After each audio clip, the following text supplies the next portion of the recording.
Louisiana versus all y'all's Recruit That Boot. I'm Jared Roser. He's Sam Spiegelman. And, unfortunately, one of the probably more serious episodes that we'll have. We've had a couple of instances this year where we have to kind of start on a more somber note than we would like to. Kind of joke around and have a good time often. But we got some serious topics to get to.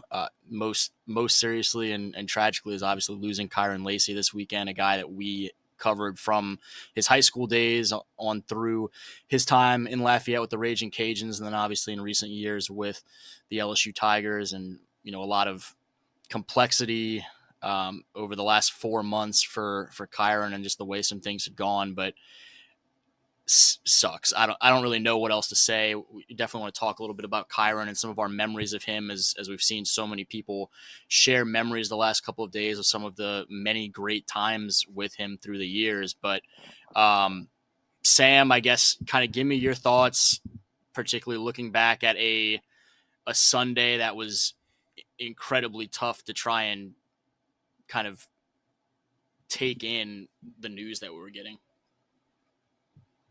Yeah, seems like every one of these dominoes that has fallen in Kyren's life over the last couple of months has kind of coincided with me being on the road and kind of looking down and seeing something about him in the news. I was in San Antonio when news about the hit and run first popped up, which was hard to fathom. But again, obviously there's a lot of things a lot of unknowns regarding that situation. And then I was actually in Houston on Sunday when I looked at my phone and I saw Scooter Harris, who we both covered at John Ehret. I can't believe what happened with Kyren Lacy, and obviously my first thought is obviously what the situation that the motor vehicle situation, and then to find out what had actually happened Saturday night into Sunday morning. This is I'm just going to have to kind of go back on my whole history with Kyren. He was someone who I personally missed on the eval for horribly. We had him as a high 3-star kid, but clearly he was, he's a projected day 1 or day 2 pick. Day 1 before this incident and day 2, even in the aftermath of it. That's how talented of a young man he is. And he went on to UL, I think the highest rated signee for the Billy Napier UL Raging Cajuns, and one of those dynamic pieces that eventually, one of those Power 4, Power 5 caliber players, prospects, that helped Napier get him the Florida job. And Kyren, when that unfolded, went to LSU, and he went there at the time, and he was behind Malik Neighbors and Brian Thomas, but from speaking to people on staff and hearing things from dads and practice goers, everyone was buzzing about Kyren for the last 2 or so years up there in Baton Rouge, and him electing to come back and be a part of the team last year and kind of have that moment, and getting to know him when he got to LSU. I missed on his eval, so I never really developed too much of a rapport with Kyren when he was at Thibodeau. But getting to know him at LSU the past few years, I was, was delighted to see just what an effect he has on everybody around him. He is a beam of joy 24/7. So much energy, positive energy, joy, humor, smile just ingrained on his face. I only have positive memories from once I finally got to meet Kyren and get to know him. Very quickly, felt like I had known him forever. Felt like I covered him from the start, which I really didn't have my foot in the door that early. I think it goes to show you the kind of young man he is and how he was raised, and dealing with hardships like this in my own family where things like this have unfolded. The emphasis on mental health and everything that is tied into Kyren's situation is, it's nice that it has a spotlight, but you hate to see it become in the spotlight because of this. It's so tragic the way things unfolded these past few months, and I'm going to cut myself off here shortly, but for it to end like this. And, you can just see that every single day there's more and more outpour of support in memory of this young man. And, it's been on my mind, since January, and then since Sunday, just right at the top. And it's been really hard to kind of stomach, and just wish the situation would have played out differently. But I'm anxious to hear your stories with Kyren. Yeah, I think. I mean, you hit on a lot of it, and I think it's something that we have seen repeatedly mentioned with him. It is that just something about the energy that he had to him, the smile he generally had on his face, and the ease with which he had a smile on everyone's face who was around him. There was just it was he was such a funny, and I mean, I think I said, sweethearted or kind-hearted young man in the way that he dealt with the people around him largely. Certainly teammates, anytime he had an opportunity to be around younger kids. I think that's been one of the cool things, is to see some of the photos of him with younger kids, LSU fans and Thibodeau natives and things like that. And it's part of what's made the last few months be so weird, because of just a bad day in December where, and we don't need to get into a lot of the details of December or of Saturday night, but it was so many things, and being in bad places that were so bad situations, and potentially making bad decisions that were so counter to what we saw from him. I mean, 99% of the time. And I think it's been so weird as well. I was telling a friend about this as we kind of talked about it some yesterday. I think the toughest thing, in as much as, we find things to complain about in our jobs, and just kind of some of the interactions and dealing with people that are, you know, I don't know, whatever. The toughest thing for me through the years has been the staggering amount of young student athletes or recent student athletes that we have lost, and in a seemingly never ending, differing set of circumstances. And I think at a point, as much as I struggle with seeing these young people gone way before their time, I, I'm just like, it's crazy to me, the circumstances that continue to unfold, and every single one is different, not only because of that individual that we lose, but also the circumstances, and how do you kind of interact with and try to support their families under these wildly differing circumstances. And in this instance, it's been so tough, and I feel so much for Mr. Kenny and Miss Candace and Kyron's whole family and everyone close to him, because there is that incident that occurred in December, and so there were a lot of people that quickly have negative things to say about Kyren, and have their own feelings and loss they're trying to deal with, and maybe see the outpouring of emotion about losing Kyren, and think, why is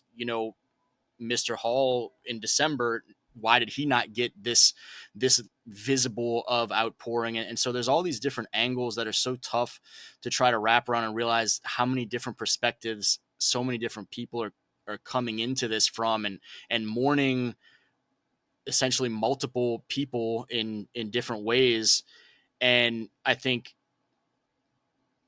regardless what happened in December, what happened Saturday really sucks, and is really unfortunate to have a kid that had as much promise as Kyren did, and meant as much as he did to so many people, to have him gone the way that it went. And I think it's important too, for as much time as we spend here every week talking about, what could this young man mean to this recruiting class, or, is this kid a 4-star, a 5-star, or whatever? Like, I think it's important to realize that whether you're a 4-star or a 5-star or 3-star or no star, or whether you're going to make it to the NFL and have a first round payday, or a 7th round, or not make it, or maybe your career's done after high school, that there's just so much more to life than what you see in the headlines and what you see on a recruiting profile and whatnot. And I just hope that everyone, all these student athletes, realize that regardless of what the coverage is of a sport, or regardless of what fans think positively or negatively at any given moment, that there's so much to each of you individually that I hope you recognize that, and don't kind of oversimplify yourself into just being an athlete. No, that's a great point, and just to circle back, um, like I said, my first impressions of Kyren goes to show you that people in this industry are wrong, just as more often, sometimes less, but there are people are wrong just as often as they are right. And Kyren is not only did he was he wasn't someone that just popped onto the scene as he got older. He was an instant impact freshman over for at UL, and he picked up the pace immediately when he got to LSU. He was a part of that receiver rotation, was a day one impact player when he arrived in Baton Rouge. So, like to your point, be more than just the profile or the stars or the ranking or however you want to look at it. It's about you as a person, and sure, being an athlete is certainly a component of that. And maybe in some cases it does define you, but there are other parts of it that go into it, and um, you know only you can shape your own journey. You know what I'm saying? So it's easier to say than do, of course, but invest in yourself, whether that's with football or in things outside of that. And yeah, we've spent probably more time than we even realized we would, talking about some of this stuff, but uh, did just, I mean, want to devote some time certainly to Kyren and to his family, and again to the large number of people that he had an impact on through the course of his young life. Heart goes out to everyone. I think at this point we're kind of just going through our own like therapy to one another at this point. But I mean, yeah, heart goes out to Kyren's family and everyone. And I guess trying to get to other news awkwardly. We're not going to get into a whole lot today, but to give you some football occurrence, which is more of what folks come to us for, is kind of recruiting type talk and football talk. And so to give you some of that, there was certainly a big story this weekend out of Knoxville, and a guy in Nico Iamaleava, who was a highly ranked quarterback prospect just a couple of years ago and was up there for the Volunteers, and is now on his way out of Knoxville under some unusual circumstances, where after kind of seems like an agreement for a multi-million-dollar agreement for him to stick around and quarterback the Volunteers heading into 2025 as the spring transfer portal window approached. He or family members were kind of looking a little bit elsewhere to see if they could get a little bit higher number, and it really kind of unfolded poorly in a lot of different directions, and now Nico is looking for a new college home. Sam, kind of talk me through this from your perspective. It's been an interesting story to watch unfold. I mean, right down to Pete Nakos reporting about it, and Nico's father being pretty harshly critical of Pete, and then it kind of unfolding that it occurred exactly as Pete had reported. But what what were your takeaways from watching this weekend, and kind of what to make of it in the ever evolving landscape of college athletics? Yeah, Pete is a really good young reporter. I've known Pete for several years already, and he knows his shit. I know that I think I went, or I think that's allowed on this podcast. I don't know. And good for him for sticking with his guns, because that's what good reporters do. So that gets me fired up. By the way, I still stand that Arch Manning was the number one quarterback in that respective recruiting class. This is we have conversations week in and week out about the transfer portal and the impact of transfers that are now so common and prevalent and ingrained in this infrastructure of college football, this transactional college football era that we are now in and have been for several years. The transfer portal is a, and in tandem with the NIL aspect, of course, the immediate transferability and to basically be lured in what resembles some sort of like professional sports transactions.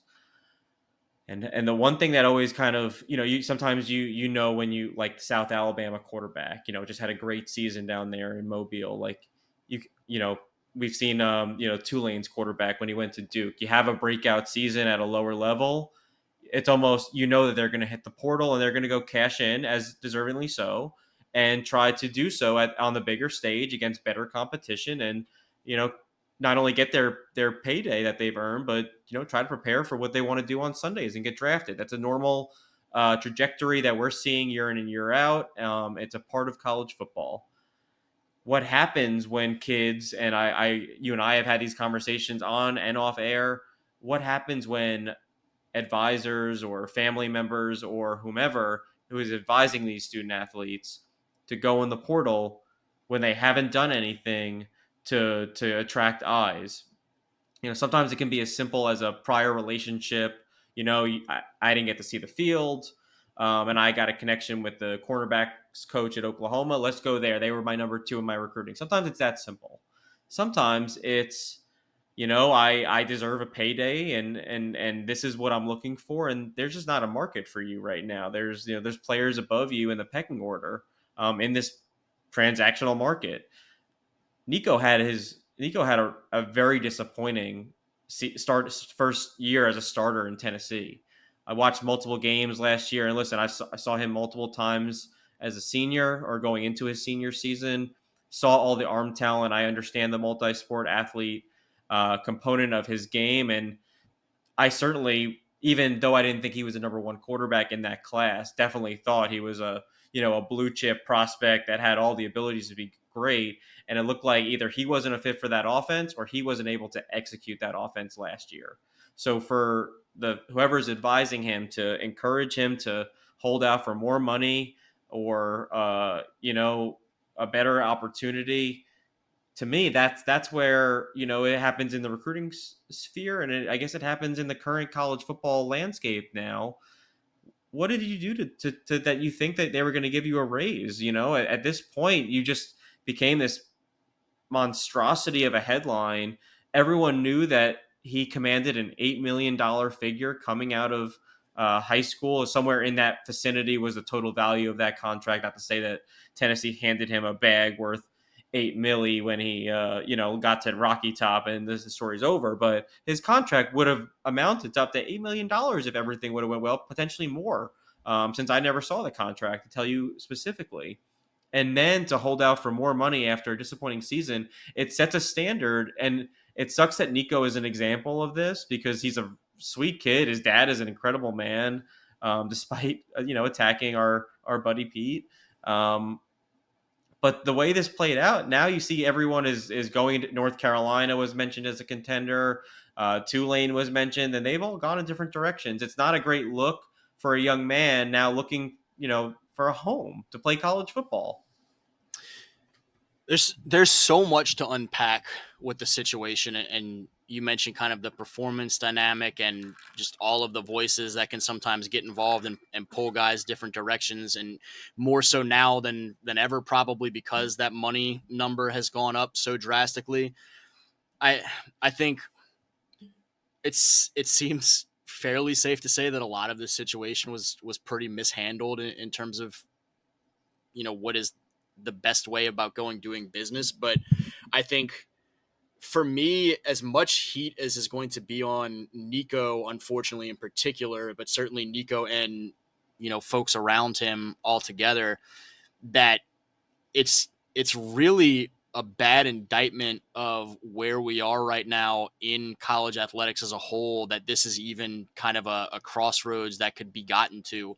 And I know people are going to hear those numbers and think that's absurd. At the end of the day, I think a lot of the numbers games of college athletics right now are pretty absurd because we're in a little bit of a bubble until some things get kind of fine-tuned and reined in. We're in this still in this wild, wild west era where things are changing faster than there are details sorted out in terms of how to best operate within them. And so ultimately you have a kid and a family that sounds like they're trying to make sure that they're getting whatever their perceived due is in a quarterback market where he's looking around and seeing guys that are theoretically making twice as much in the transfer portal market this year. And so trying to leverage while they can to continue to build on, you know, essentially generational money for a lot of families. I think as much as we look at and kind of fault him, you hit on the dynamic of we don't necessarily know what all those contracts look like, and so without knowing the stipulations of some of these contracts, it's hard to say, you know, just how misguided or bad of business certain situations are, because if contracts allow it as such, and that's kind of where you are, as much as you might like to see things handled differently from a handshake, gentlemanly agreement and whatnot, so to speak. If you have the flexibility to go make the money, make more money, leverage yourself, try and make more money in this system, then I think it kind of unfortunately is what it is. And it's a bad situation to be in from a greater landscape of college athletics where, you know, a guy that we know much better through the years, Mickey Joseph, a couple weeks ago was talking about at Grambling State. Maybe we need to have this contract situation figured out and buyouts in place for guys that transfer and so on. I think whatever the details end up being in the coming years, the NCAA has to work swiftly to figure out these details, hash all this stuff out. Otherwise, this is just, you know, one of the first or highest profile of situations like this on deck. Yeah, everyone wants to blame Mickey, but really we need to be blaming the NCAA. I know that's not a hot take. I know that everyone has heard that this, you know, in the last few days, but honestly, when the topic of NIL is brought up, when the topic of the transfer NIL is ruining college, all these things are ruining college football. NIL, the transfer portal, you know, stars, rankings, everything is ruining college football. But all of this can be maintained and managed by the NCAA, which is the biggest laughing stock of any institution ever assembled. It has been a joke when they weren't paying players, and now that they finally are, they're handling it like a joke. It's like, you know, if the worst organization in professional sports was in charge, the NCAA is still worse. And there's a lot of bad owners in sports. Just look at my Jets. But you know, it sucks again that Nico is the example, but like you said, I don't think he's going to be the last. I think this is more to come up. So, you know, eventually roster management, some sort of cap, some sort of, you know, better ways to form agreements. I think it's supposed to go all through the universities, though collectives are supposed to be involved. It's a tangled web of chaos, for a lack of better terms. And we're counting on the NCAA to oversee it. So, who's the real crazy people here? Yeah, the expectation of us that they'll get it all sorted out. Yeah. I think anytime you're in kind of a state of flux and you're in a transitional period as an organization or an industry or whatever, there's always going to be things that need to figure out as you kind of go along. But I felt like the long lead up to things like the transfer portal and the NIL era and whatnot.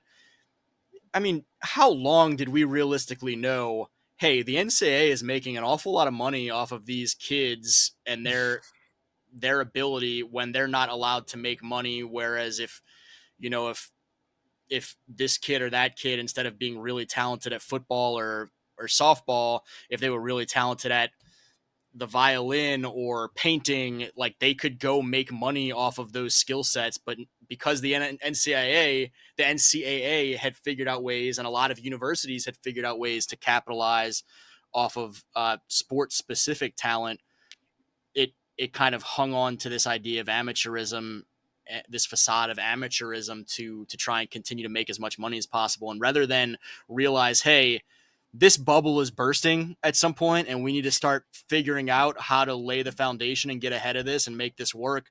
They kind of felt like they kept their head in the sand for a really long time and kicked that can down the road and tried to keep grips on, okay, let's just keep making this money off of players who aren't legally allowed to be paid right now for as long as possible. And then when everything opened, what was it, 3.5 years ago, 4 years ago, it's just been an absolute circus since then to try and all of a sudden chase all of these different avenues down. But I do think we're ultimately heading to a much more professional looking college athletics. It's just a matter of sorting out some of those details, and it's a little bit wild that it has taken us this long to get this far in the process of hashing out those details. But um, people can complain about it as much as they want. Ultimately, here we are. Kids are getting paid for their talents, and they should be. It's just a matter of sorting out the details around it.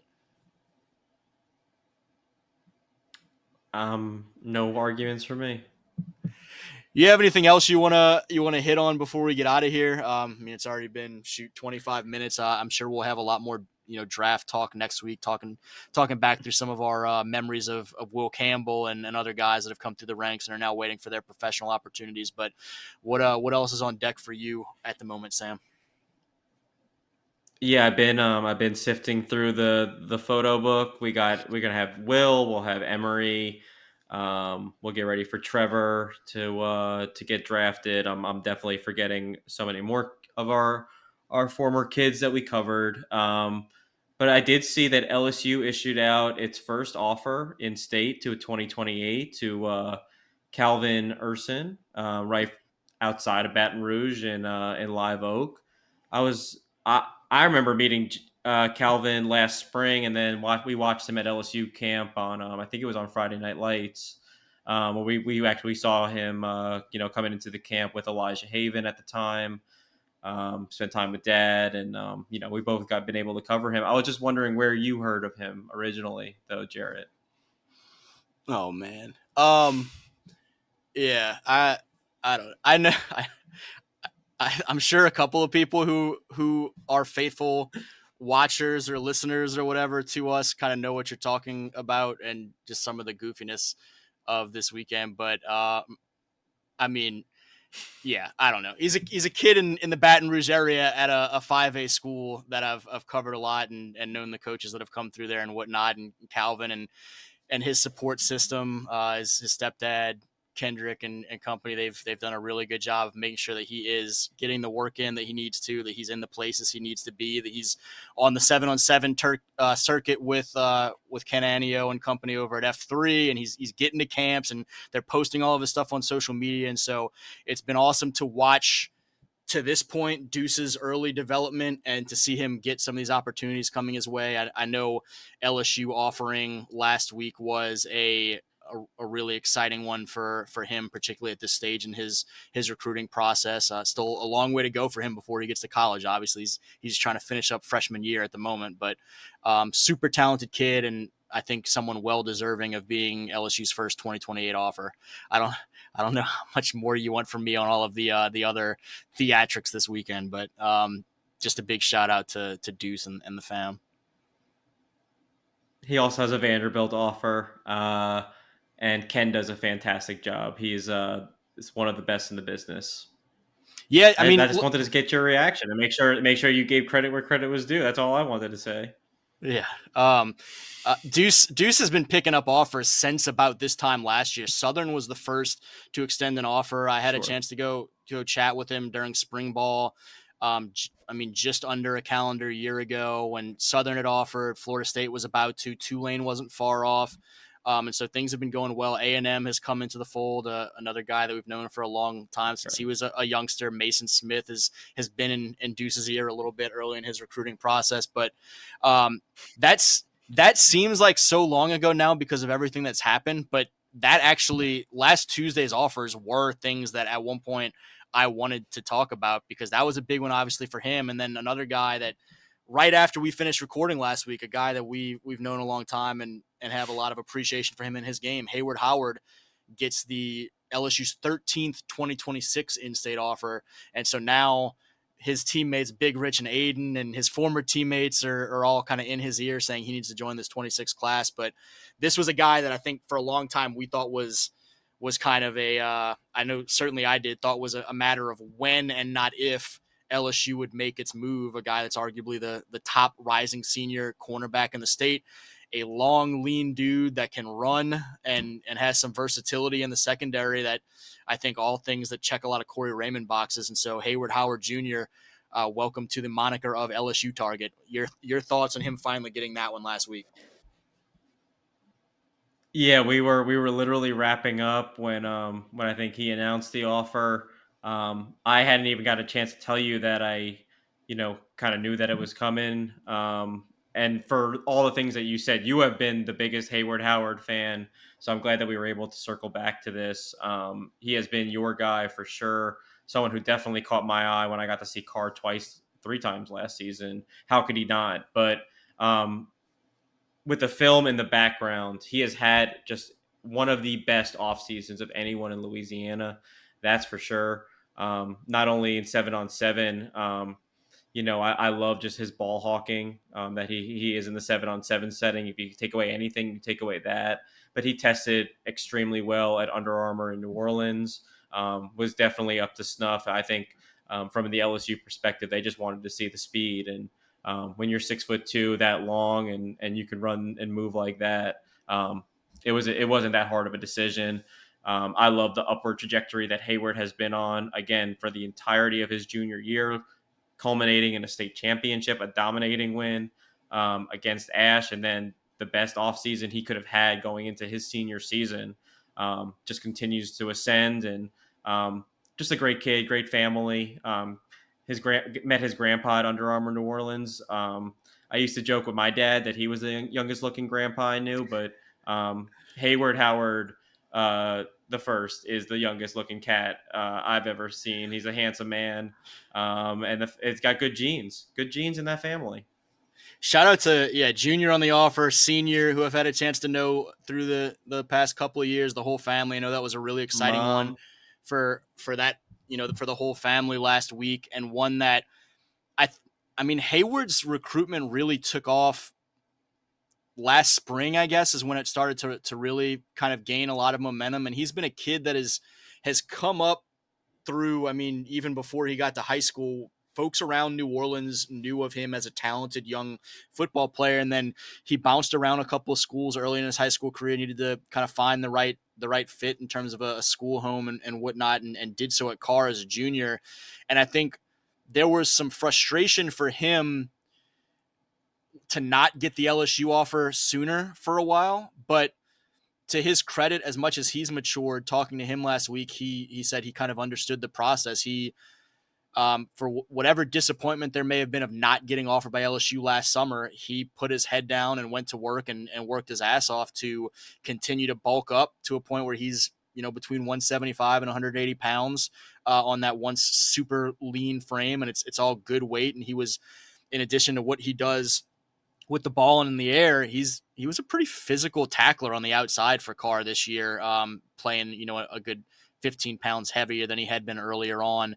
And he continued to work on that speed to where he could go run about a 4.5 at Under Armour. And that was something that I think really caught LSU's attention. Tulane, who offered like the next day because they wanted to see a verified speed on him, and some others. And so just really excited for him. And you mentioned the upward trajectory for him. He's he's a big kid now up at 180 and likes to act tough and talk a lot, but he's still a baby for his grade, really. And he can kind of come after me for saying that, but he turns 17 in this coming July, heading into his senior year of high school. And so he'll be announcing his commitment on that birthday in late July. And then when he arrives to campus as a college player next summer, he'll still be 17 when he starts his summer workouts and stuff. And so took him a little bit longer maybe to get that offer than he wanted to, but I think he's someone that LSU fans need to keep a really close eye on when that July date comes around, and someone that we should be watching, whether it be LSU or otherwise, have a really promising college career ahead of him after he goes and chases another state championship at Carr, obviously. I have an early prediction on for the Tigers. Yeah. I would say this: and most kids that are in Hayward's shoes, you can look at dozens over the past couple of years, whether it's a Lawrence Keys or a Racy McMath, or to get an offer in, was it April? Um, that Yeah. used to not be the case. I mean, we're living in such a different era. I can remember Jabari got his LSU offer, I think, last January when we were down in Battle, Miami. Mm-hmm. And it's I we could have a whole podcast on the timing of LSU offers for in-state targets or in-state kids. But at this point, to get it in the spring of your senior year, that is actually pretty much more in line with a lot of with more of a traditional aspect, because under Les Miles that wasn't coming until June or July. So sometimes things happen for a reason, and kids, when they are able to understand kind of the full context of it, they end up likely falling into LSU's lap because they can understand the amount of time that the staff puts into timing it appropriately.